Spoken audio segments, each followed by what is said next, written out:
Nós estamos aqui no nosso segundo dia de conferência. Ontem o pastor Jobert Dias, pentecostal com força, pregou aqui. E muito bem pregou, e eu vou seguir exatamente de onde ele parou, tá bem? Para quem não estava aqui, o pastor pregou sobre a prioridade, ele citou 4 prioridades, né? Prioridade de Deus em nossas vidas, prioridade de nós mesmos, do cuidado conosco, prioridade em relação à família e prioridade em relação à missão. Ele se concentrou na prioridade do perdão, não é isso? Do perdão no contexto da família e da igreja também, ele se concentrou nisso muito bem. Aliás, se você estava aqui ontem e não perdoou ou pediu perdão para alguém que você podia, você precisa rever o cristianismo, né? Nós estamos numa conferência, era bom conferir o tipo de cristianismo que nós estamos vivendo, porque a palavra foi muito direta e muito necessária em tempos de eternos mimimis evangélicos e de reclamações e picuinhas. Foi uma palavra mais do que necessária, porque nós precisamos voltar aos olhos ao que interessa, a prioridade. Ou seja, a prioridade da missão é isso que veremos hoje. O texto está lá em Jeremias, profeta Jeremias, capítulo 12, do verso 1 em diante.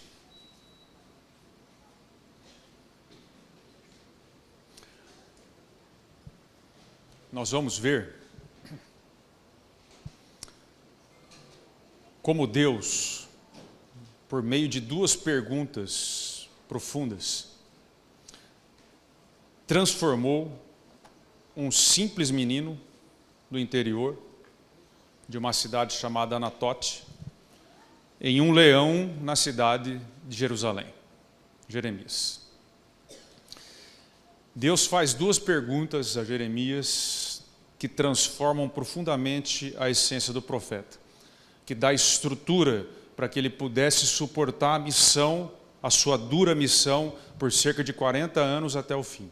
A sua dura missão na qual ele tinha que pregar a um povo que já tinha perdido completamente a fé, que já tinha se desviado completamente de Deus.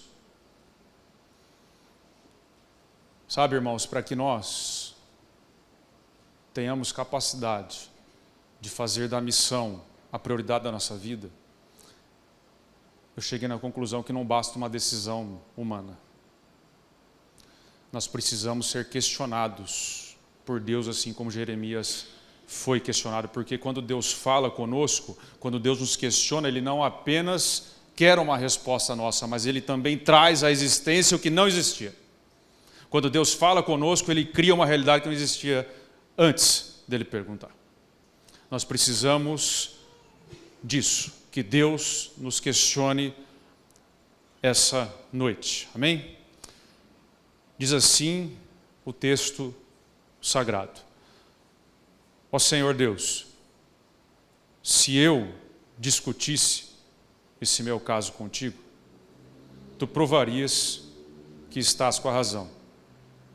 Mas eu preciso te fazer algumas perguntas sobre a tua justiça. Aqui eu queria fazer uma pausa, abre aspas. O texto é maravilhoso, porque ele é de uma honestidade impressionante. Quando nós entramos numa discussão com Deus, porque Jeremias começa, né? Se eu fosse discutir contigo, tu provarias que você estava com a razão. Ou seja, Jeremias já entra sabendo que vai perder a discussão com Deus. Quando nós vamos questionar a Deus, nós temos que entrar sabendo que nós vamos perder. Porque Deus permite o questionamento honesto. Deus não se incomoda com aquele que está questionando, tentando entender o problema. O que Deus não permite é quem o questiona achando que realmente tem a possibilidade de pegar Deus no pulo. Porque Jeremias ele fala, olha, eu preciso fazer algumas perguntas sobre a tua justiça. Tem pessoas que questionam a Deus achando que de fato vão pegar Deus no pulo, está vendo? Ah, se o mal existe no mundo, como que Deus existe? Acha que pegou Deus no pulo. O inquiridor desse século, o filósofo, acha que consegue pegar Deus, mas não consegue. Mas Jeremias não está fazendo isso, ele está fazendo um questionamento honesto. Isso demonstra humildade, porque ele está querendo entender o seu confuso mundo interior. Ele está querendo entender como as coisas funcionam, como Deus trabalha. A postura de Jeremias revela que ele entra no debate não para tentar vencer a Deus, ele entra para perder. Porque quando perdemos é que ganhamos. Aquele que quiser ganhar a sua vida, a perderá. Mas aquele que a perder por mim e pelo Evangelho, a encontrará. Ele queria ser transformado, por isso ele estava perguntando. Você deseja ser transformado?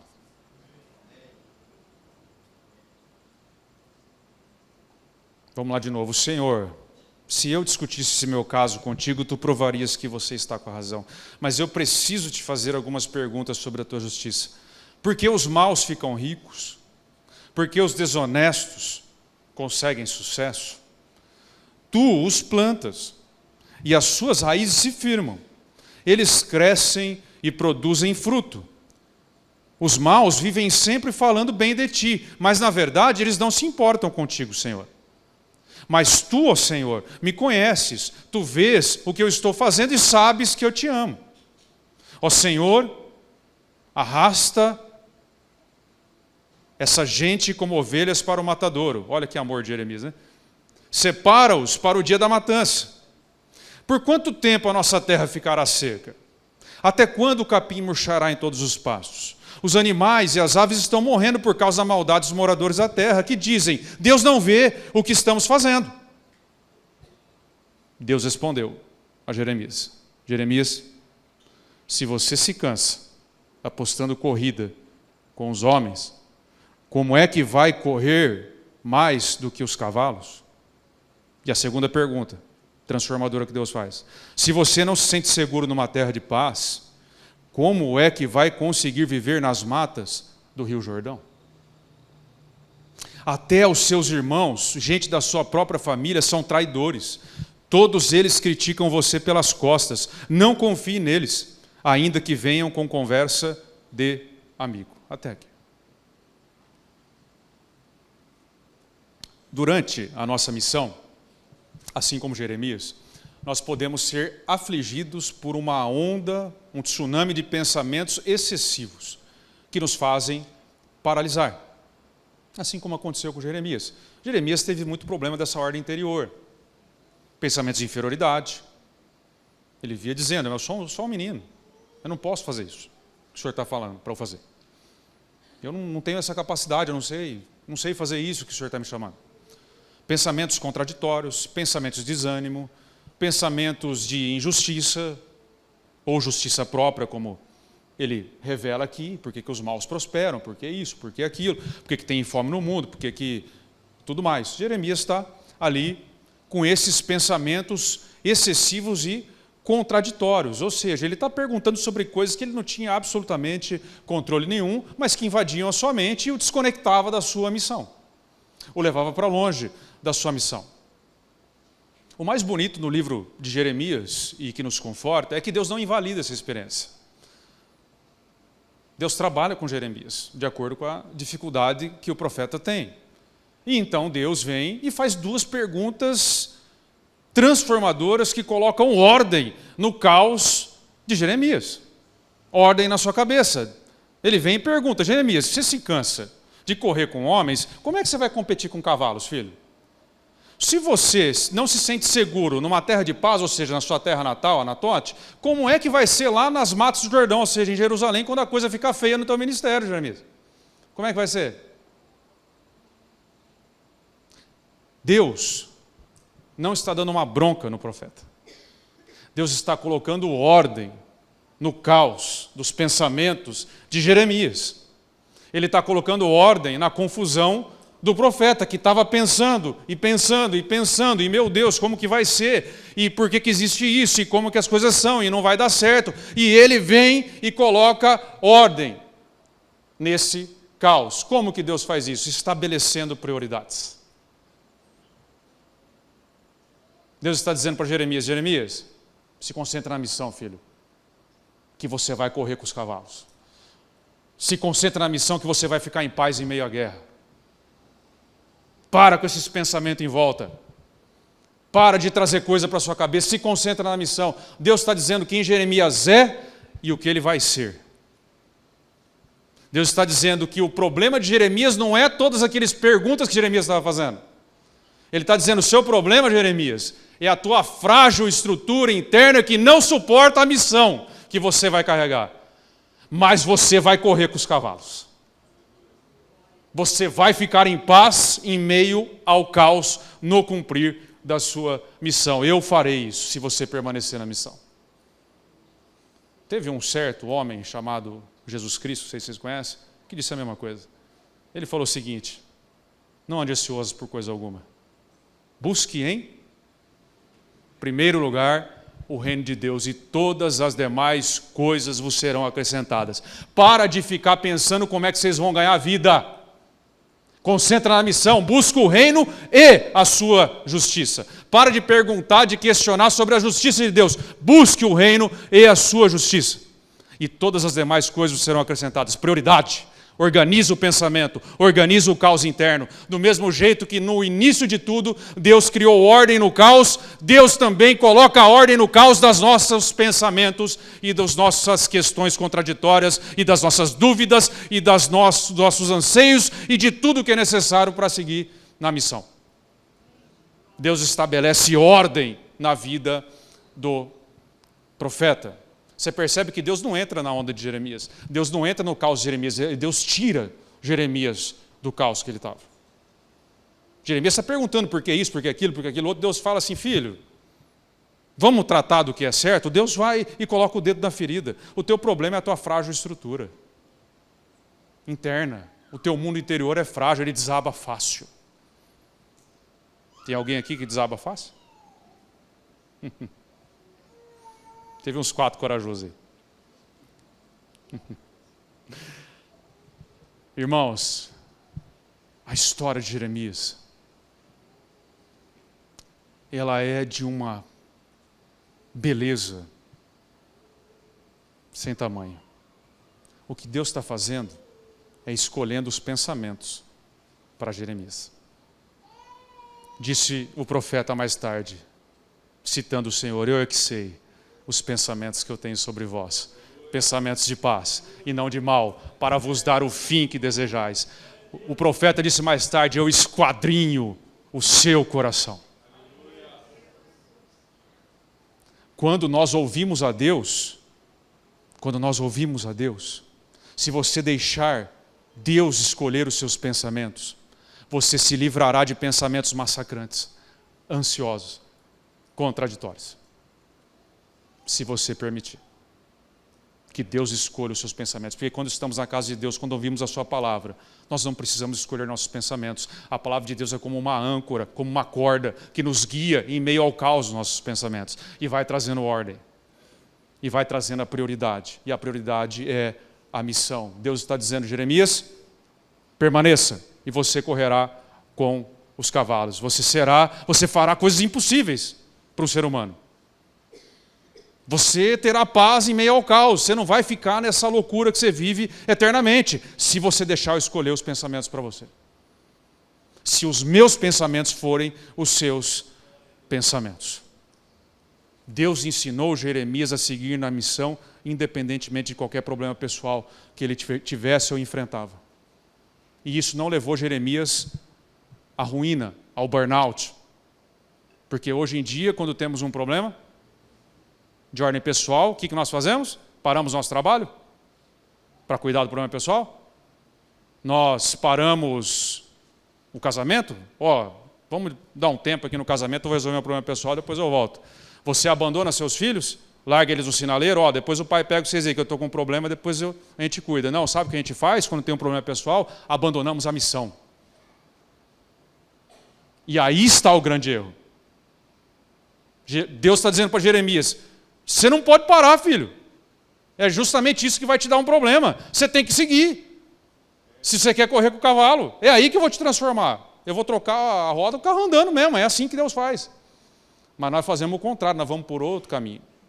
E aí tudo fica mais complicado porque nos afastamos de Deus. A questão é que Deus tem o mesmo convite para mim e para você hoje. Mas você precisa responder se você tem coragem, como o profeta teve, de permitir que Deus coloque ordem em seu interior e faça da missão a sua prioridade, acima de você mesmo.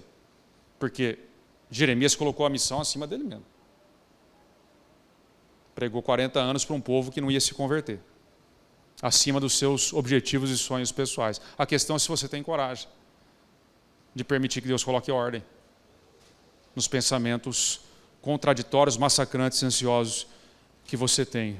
Irmãos, a crise de Jeremias é um mapa da mente humana que expõe os pontos fracos onde nós podemos cair na missão. E as palavras de Deus, as duas perguntas que Deus faz, que disse a ele, é um remédio que põe ordem na nossa loucura,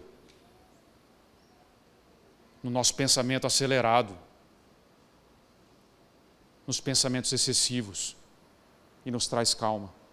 Coloca um bálsamo, um óleo, para que nós possamos prosseguir na missão até o fim. Amém? Nós vamos ver aqui então os pontos que nós precisamos de atenção que Jeremias nos ensina para não cair. Primeiro deles, desistimos da missão porque priorizamos a justiça própria e não a justiça de Deus. Volta aí no primeiro versículo que lemos. Desistimos da missão porque priorizamos a justiça própria e não a justiça de Deus. Jeremias disse, tenho perguntas a fazer sobre a tua justiça. Por que os maus ficam ricos? Por que os desonestos conseguem sucesso? Tu os plantas e as suas raízes se firmam. Eles crescem e produzem fruto. Eles vivem sempre falando bem de ti, Senhor, mas na verdade eles não se importam contigo. Beleza? Jeremias questiona a Deus. E você percebe que ele quase parou a missão, porque Jeremias aqui estava querendo parar. Porque ele se perdeu em seus pensamentos desconexos de justiça própria. Por que as coisas são assim? Por que o mal está no mundo? Por que as crianças na África passam fome? Por que tem tanta tragédia acontecendo? Por que entra um assassino e mata um monte de criança na escola? Será que não está vendo? Deus não está vendo isso? Porque o governo nos aflige? Porque os impostos? Porque as dificuldades? Não é justo. Por que eu sou melhor que o meu irmão e ele já é líder de célula, eu não sou? Por que um canta e eu não, se eu canto melhor que ele? Por que a liderança não me reconhece? Não é justo. Será que Deus não está vendo? Será que os caras não estão vendo? Será que o pastor é cego? Surdo? O que está acontecendo, né, com tudo isso aqui? Por que as coisas são assim? Jeremias está perguntando isso.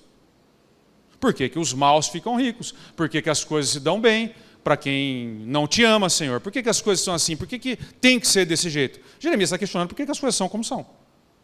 A Deus, no final das contas. É isso que ele está perguntando. São perguntas que até têm o seu lugar, mas se você permitir que elas dominem a sua mente, toda a sua energia será drenada. A missão vai morrer. Sabe por quê? Porque você não deixou Deus escolher seus pensamentos, você escolheu esse tipo de pensamento e escolheu a crise. Sabe qual era a crise de Jeremias? A crise de Jeremias era pregar para injustos que se davam melhor que ele.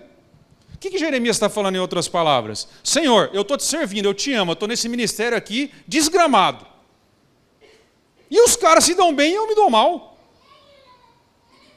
Como que pode isso?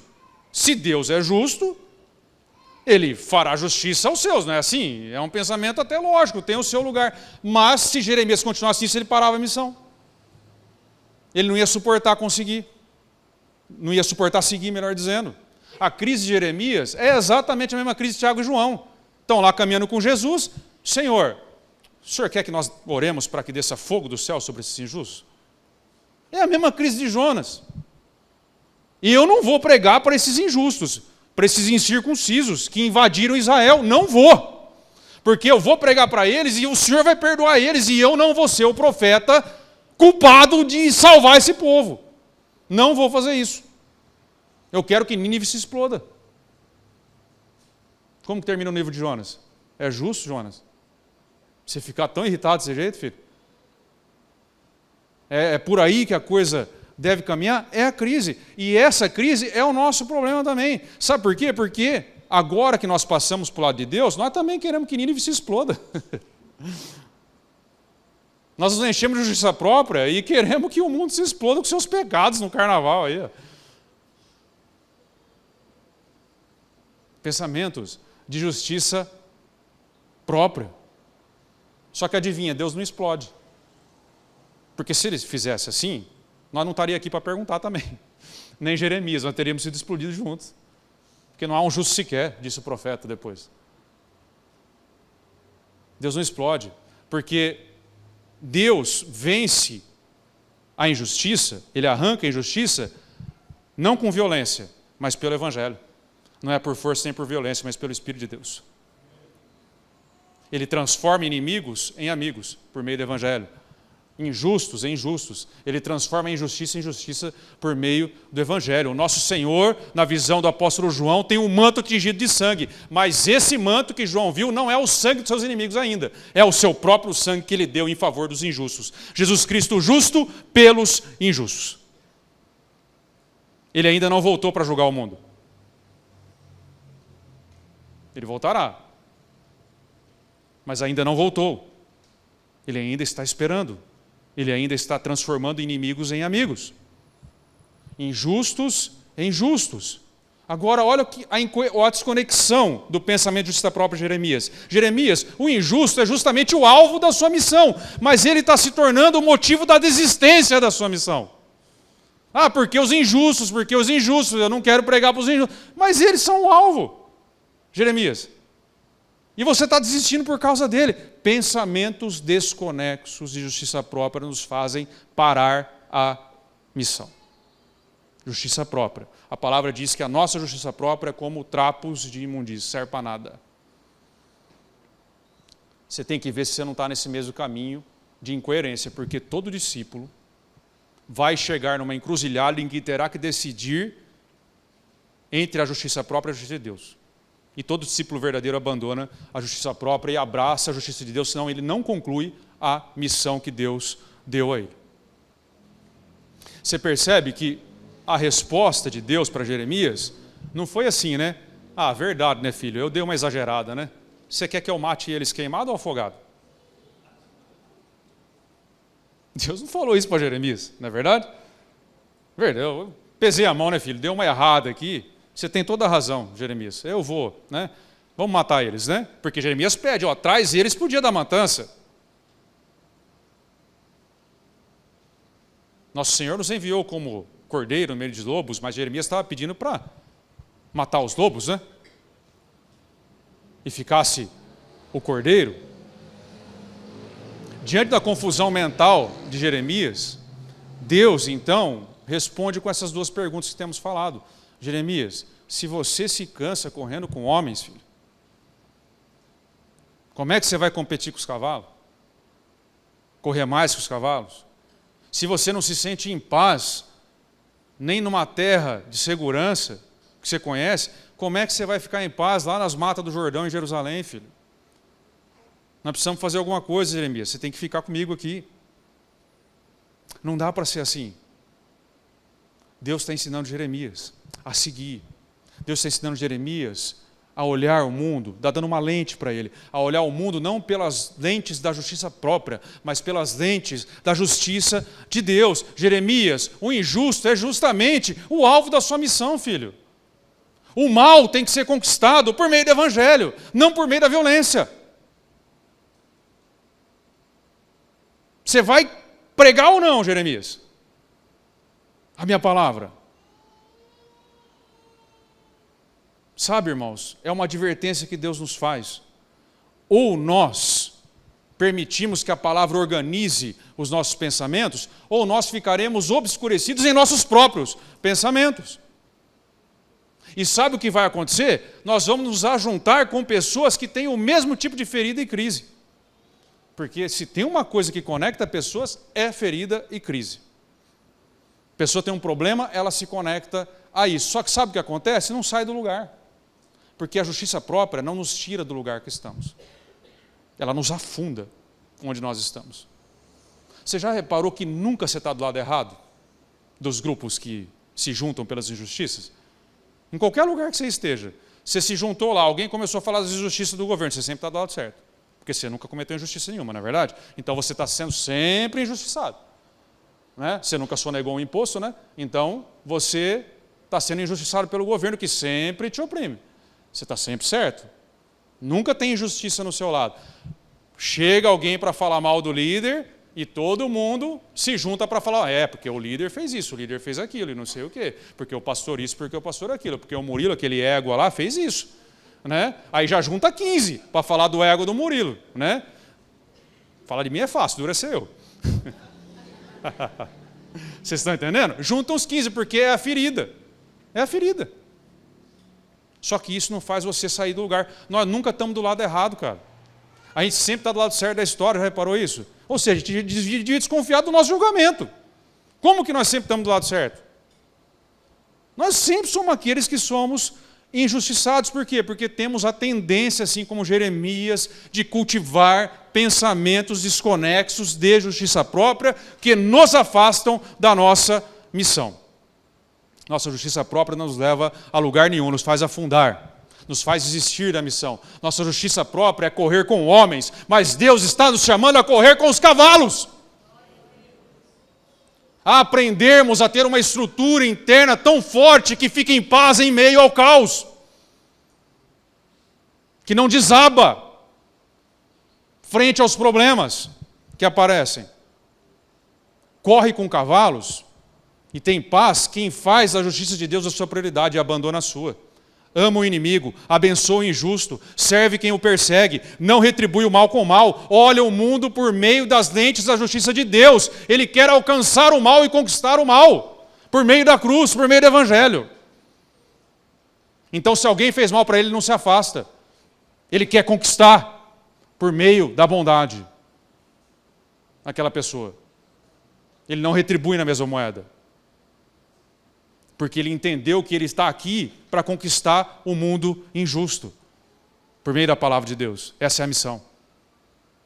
Essa é a missão das missões. Conquistar o mal como o nosso Senhor conquistou o mal na cruz do Calvário.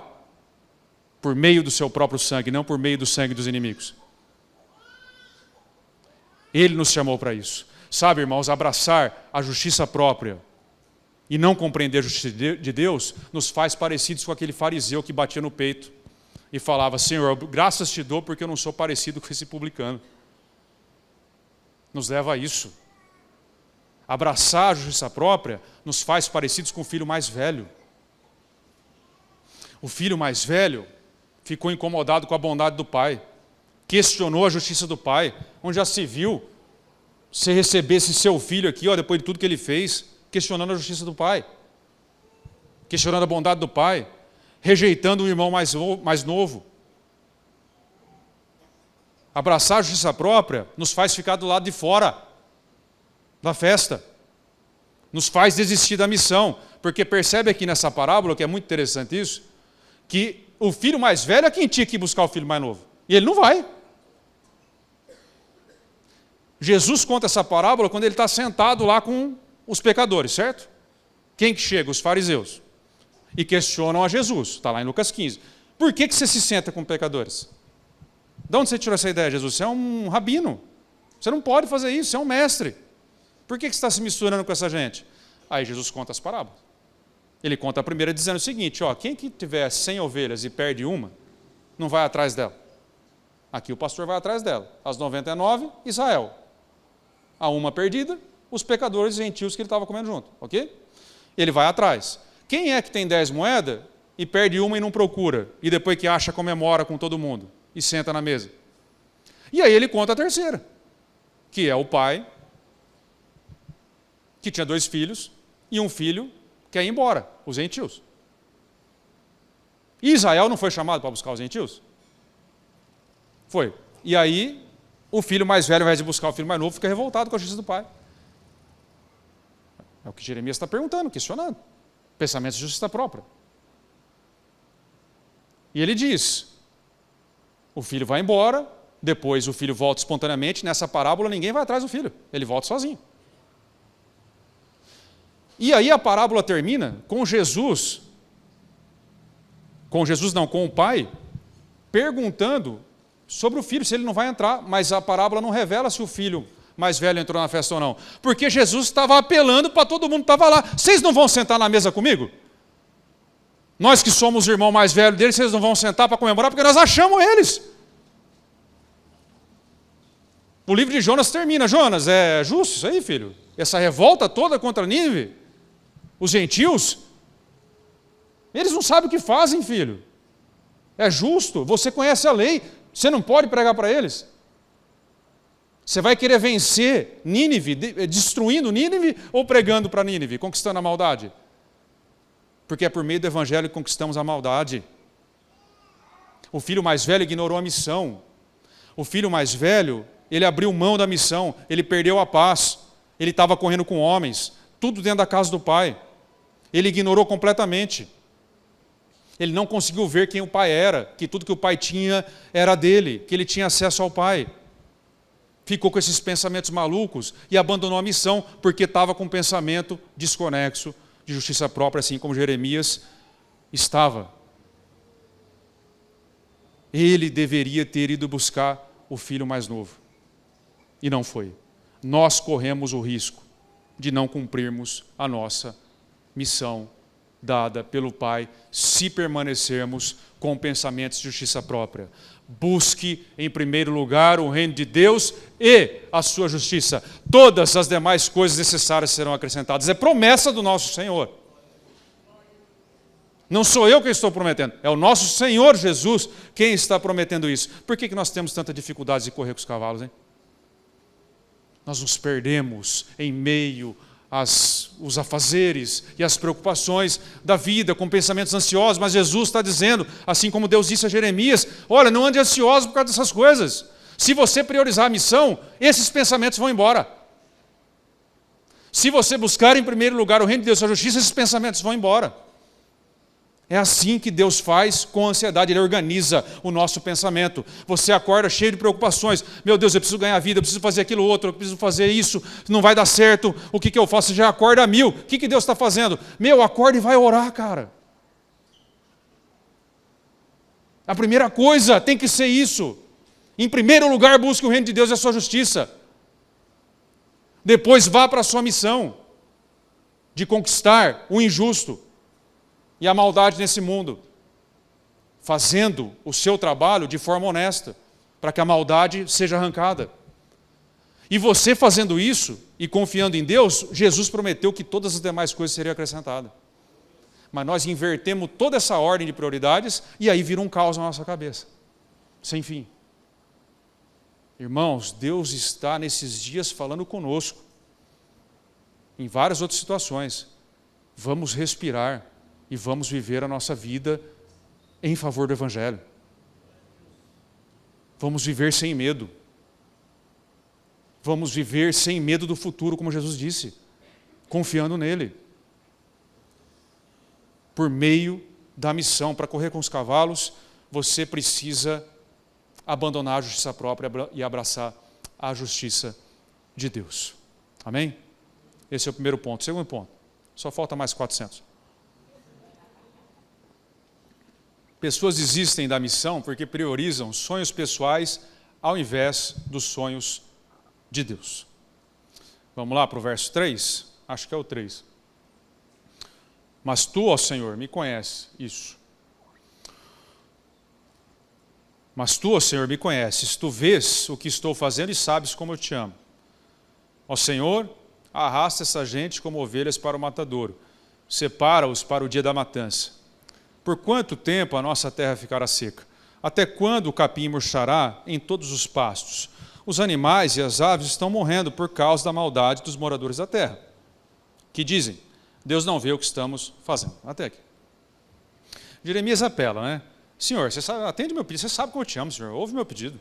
Né? Jeremias está mais ou menos nisso, né? Bom, em primeiro lugar, né, Jeremias? Ama a Deus quem cumpre a sua missão. Como é que você prova isso? Jesus, quando chega para Pedro, que ele tinha lá desistido da missão e voltado para os peixes, o que Jesus fala para Pedro? Pedro, você me ama? Pedro responde, você sabe que eu te amo. Você me ama, Pedro? Você sabe que eu te amo. Pedro, você me ama? Tu sabes todas as coisas, Senhor, sabe que eu te amo. Então, cuida das minhas ovelhas. Estão entendendo? Jesus fez uma pergunta objetiva a Pedro. Pedro, você me ama? Pedro está lá, não, Senhor, você sabe que eu te amo. Você me ama. Então cuida das minhas ovelhas. Por que você está com os peixes? Cuidando de peixe, Pedro. cuida das minhas ovelhas, ou seja, ama a Deus quem cuida das ovelhas dele, quem cuida do sonho de Deus, quem vive na missão. Quem só diz que ama a Deus e não faz nada, finge que não está na missão, porque na verdade você pode fingir que não está na missão. Você pode falar, não, eu quero a salvação, mas a missão eu deixo para lá, isso aí é coisa do pessoal, a minha missão é só cuidar aqui dos meus filhos em casa, é só... Irmãos, esse é o mesmo efeito de você entrar no quarto escuro e dizer assim, o sol não existe. Parabéns, você conseguiu o mesmo efeito. Você continua na missão, porque não tem como não estar na missão se você creu em Jesus. Se você foi arrancado do mundo e colocado no reino, você foi enviado, filho, como um cordeiro no meio de lobos. Não foi amor e graça que te enviou, foi o Senhor Jesus que te enviou. Você saiu do mundo e entrou na missão. O único jeito de você não estar na missão é se você renegar a fé, porque aí você vira alvo da missão de novo. Você se tornou injusto de novo. Mas se você creu em Jesus, você está na missão, gostando ou não, querendo ou não. Se você não participa da missão, você está em desobediência total. Todos nós. Missão em sentido mais amplo possível, de conquistar o injusto. Pregar o evangelho. Acabar com a injustiça no mundo, arrancar o mal pela raiz. Cooperar na obra que Deus está fazendo. E aí entra várias coisas, entra o próprio serviço aqui formal na igreja, o seu ministério, mas se você não tem ministério, você também está na missão, lá fora. Com a sua própria família, evidentemente, e com todos aqueles que você cruza o caminho e segue no seu trabalho, na rua, em qualquer lugar. Missão. Não tem como não estar na missão. Só que nós confundimos as coisas. Porque percebe aqui o que Jeremias faz. Ele diz que ama a Deus, mas estava querendo desistir da missão. Jeremias, me ama aquele que corre com os cavalos e segue na missão. Jeremias confunde as coisas. É mais ou menos assim, Senhor, Tu és soberano, eu sou uma ótima pessoa que Te ama. Logo, realiza meus sonhos, destrua meus inimigos. E de quebra, prospera a terra. E de quebra, me livra desse ministério louco que Você me deu aqui, de pregar para quem não vai se converter. Porque eu quero sucesso. Aqui já é especulação minha, tá? Não é que Jeremias disse isso, tá bom? Mas eu vou ficar pregando para quem não se converte? Quem que quer pregar para quem não se converte, irmão? Né? Não adianta falar mal de Jeremias, né? Eu também não queria. Pô, você prega 40 anos e ninguém nunca se converte? Ele está dizendo, ó, já arranca, Senhor, já que ninguém vai se converter, vamos economizar tempo, arranca os injustos de uma vez. Entendeu o raciocínio dele? Jeremias está misturando sonhos pessoais de prosperidade de Israel da terra, porque a terra estava aqui, como ele falou, seca, o capim murchando, os animais morrendo, ou seja, a economia estava um caos. A economia era por meio dos animais. Nós não falamos isso? Senhor, o país está um caos. Esse presidente aí nosso, né? Esse governo nosso, está tudo acabando. Arranca isso aí, esses injustos todos aí e tal, e não sei o quê, acaba com tudo, de uma vez. Ajuda, prospera a nossa terra de uma vez por todas. Nos livra desse caos. É a mesma coisa que nós falamos. Nós confundimos sonhos pessoais com os sonhos de Deus.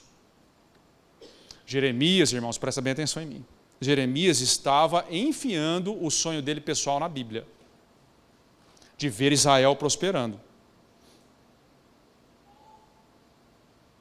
E não cabe. Assim como não cabe o meu sonho pessoal na Bíblia. E assim como não cabe os nossos sonhos pessoais na Bíblia.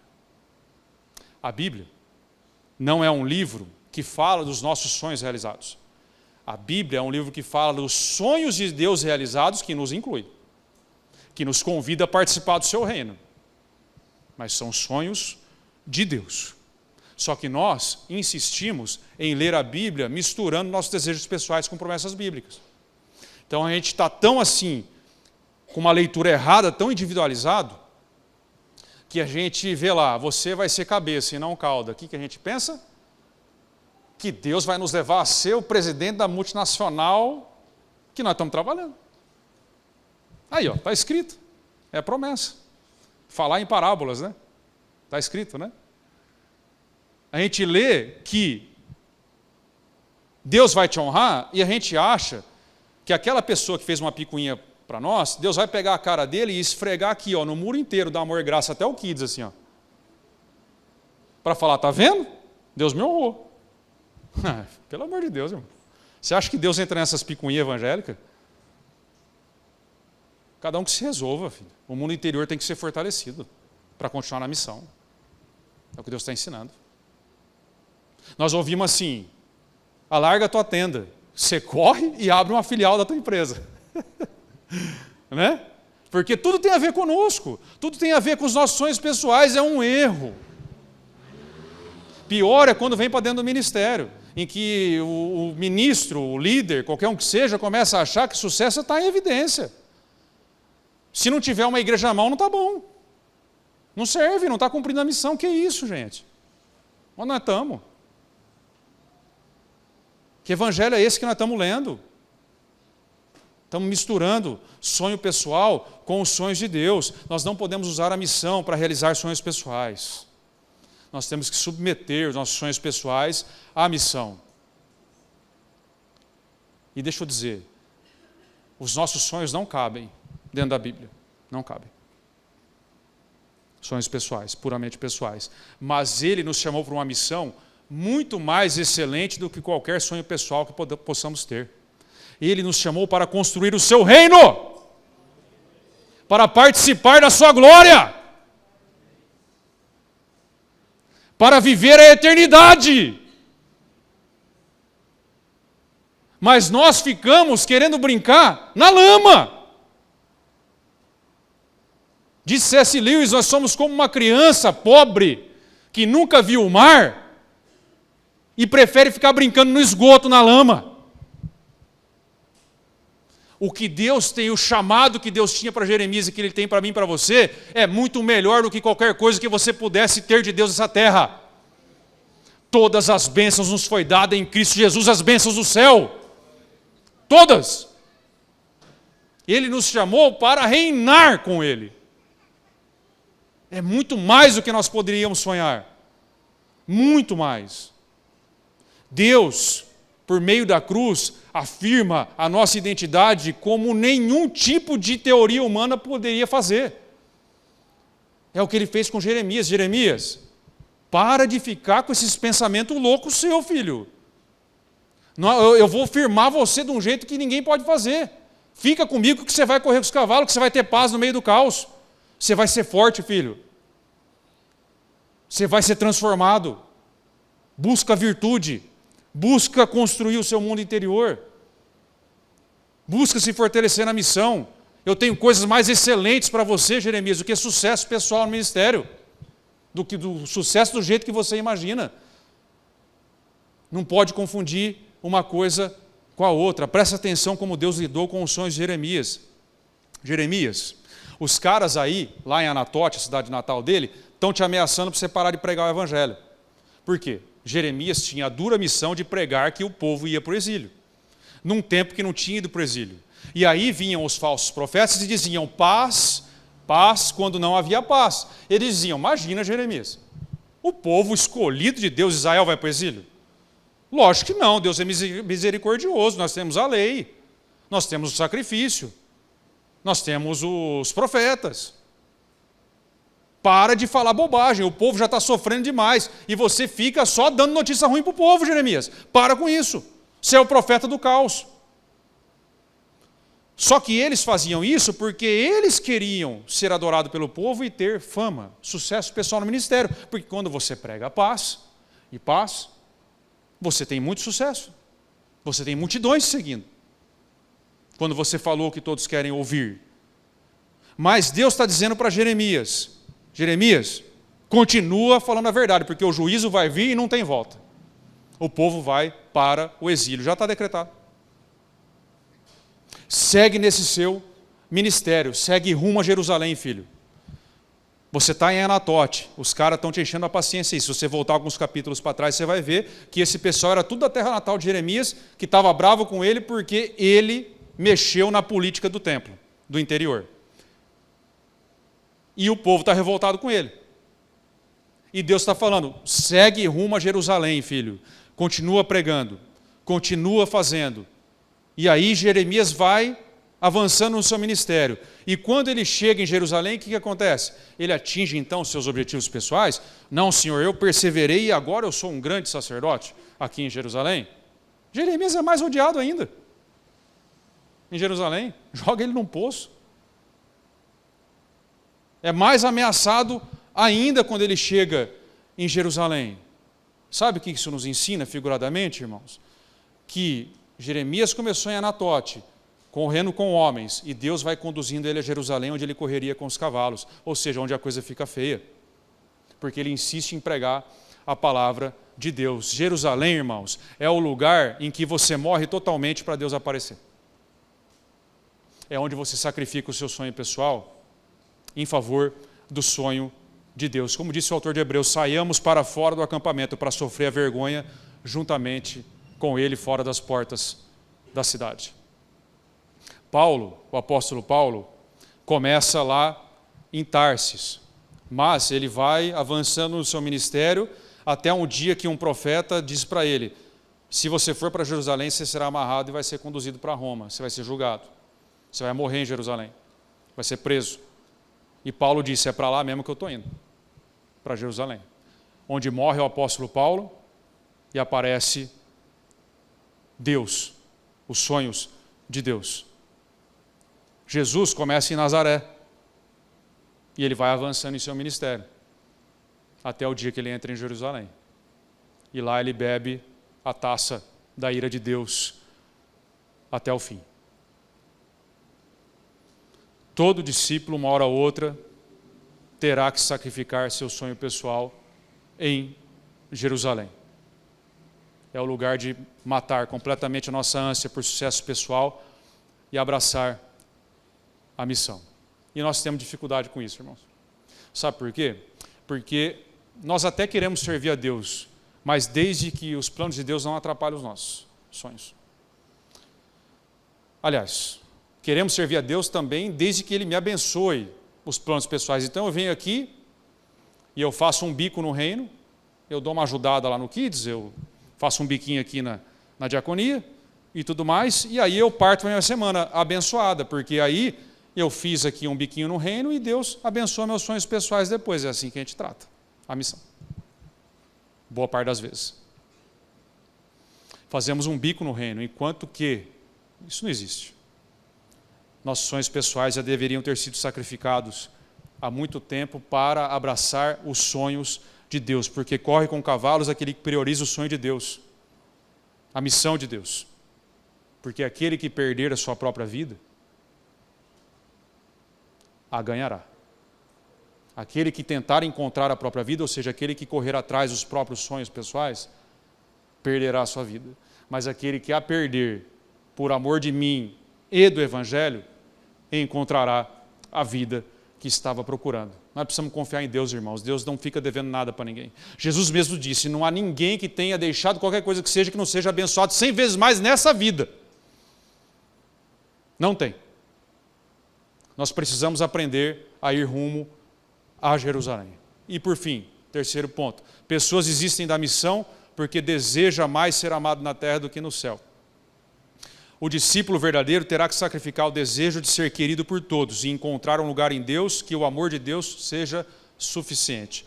Está lá no último verso que lemos, que eu não lembro qual que é, mas é o último. Até os seus irmãos, gente da sua própria família, são traidores. Todos eles criticam você pelas costas, não confie neles, ainda que venham com conversa de amigo.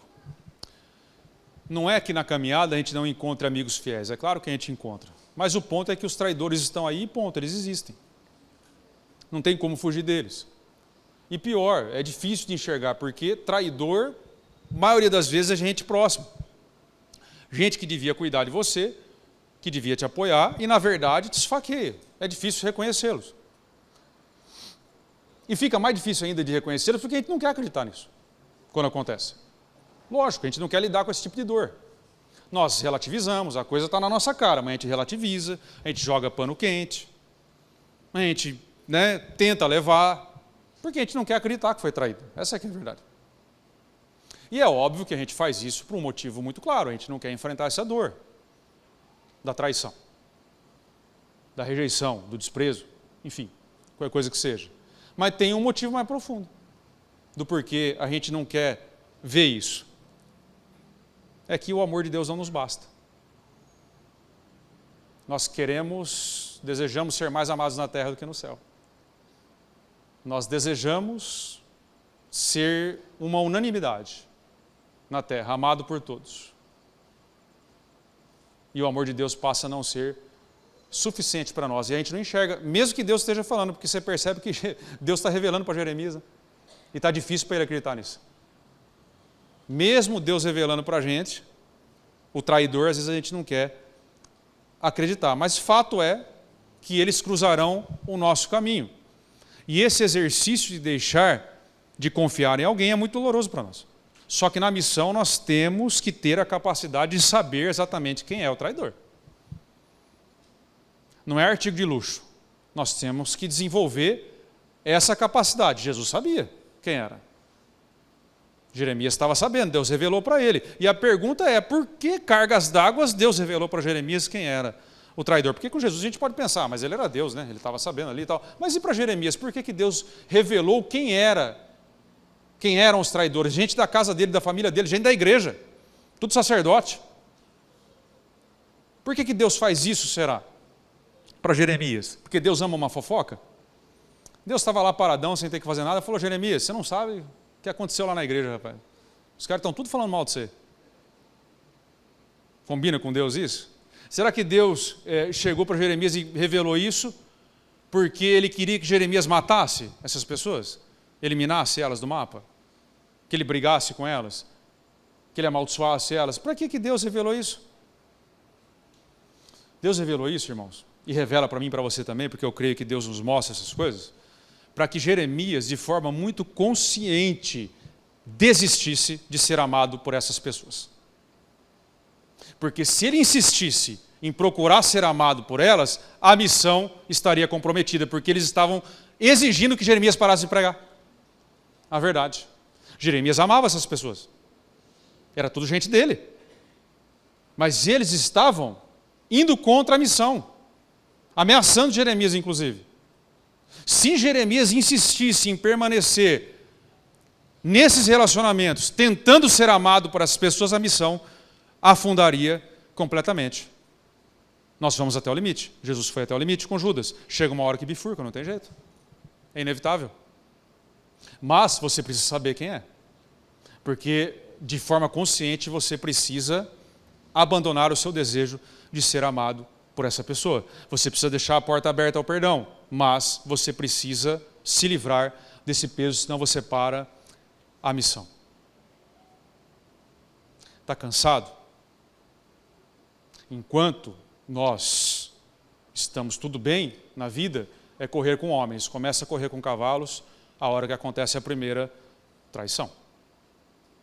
Porque aí você vai precisar, dentro do seu mundo interior, encontrar um lugar no qual o amor de Deus seja suficiente de verdade para você. Em que você abandona o desejo de ser amado por todos. Corre com cavalos quem vive para agradar a Deus em primeiro lugar e não aos outros. O apóstolo Paulo diz, se eu quisesse agradar homens, não teria como eu ser servo de Deus. Isso não significa, obviamente, ser mal educado e fazer o que quer. O que Paulo está dizendo é o seguinte, a mesma coisa aqui para Jeremias. Se a gente fica tentando ser amado por todos, a gente não prega a verdade. A gente não lidera. Pior que isso, nós não somos nós mesmos. A gente vira uma farsa de nós mesmos. Daqui a pouco você não sabe mais quem você é, porque você não pode falar a verdade. Isso vale para os relacionamentos também. Quando você não pode simplesmente ser quem você é. Não podemos viver para agradar as pessoas em volta. Jeremias dedicou uma vida inteira para agradar a Deus. Correu com os cavalos. No fim da sua jornada ele pôde dizer, eu combati o bom combate, completei a carreira e guardei a fé. Deus te pergunta, qual que é a sua prioridade? Queria que você ficasse em pé. Ministério de Música, por favor. Qual é a sua prioridade? Correr com homens ou sua prioridade é correr com os cavalos? O que você tem que saber, irmãos? É uma coisa ou outra. Presta atenção em mim.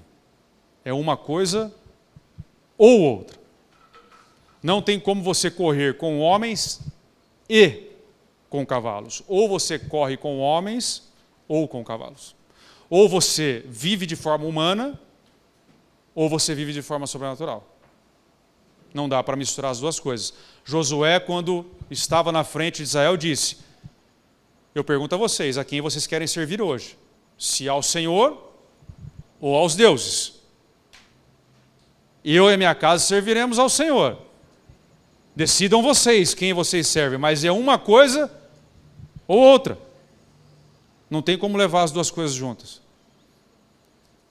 Qual a sua prioridade? Ser vulnerável ou uma rocha, mesmo em tempos de guerra?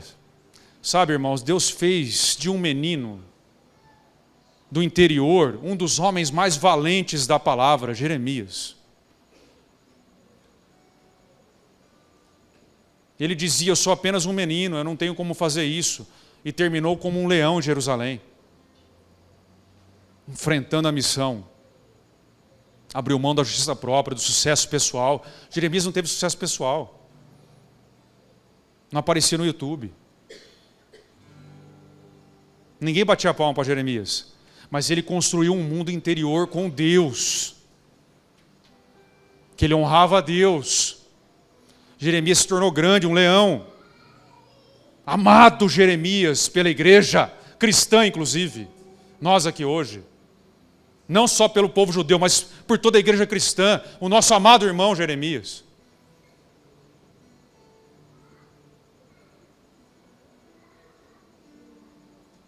Ele foi transformado no silêncio do dia a dia. Não nos holofotes da fama. O que você realmente quer? O que você realmente quer, Deus te pergunta. Justiça dos homens ou justiça de Deus?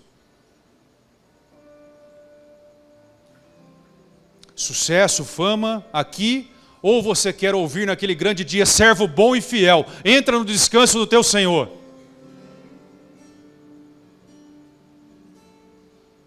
Nós precisamos decidir qual corrida queremos correr, não dá para correr as duas.